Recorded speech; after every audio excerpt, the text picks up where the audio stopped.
Sá Guð sem að birtist í Jesú, barninu í Betlehem, Guð vonarinnar. Von okkar byggir á honum, ekki á neinu því sem að heimurinn gefur eða heitir eða við getum áorkað.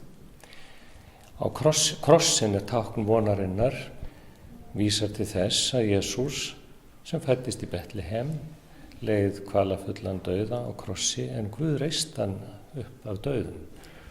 Vonin sér í því ljósi lengra en augun sjá og reynslan kennir.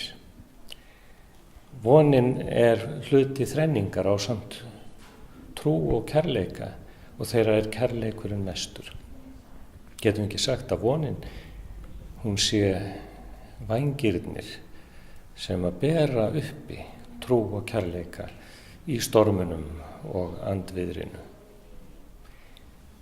Postulinn Páll segir: Guð vonarinnar fylliður öllum fögnuði og friði í trúnni, svo þið séuð auðug af voninni í krafti heilags anda.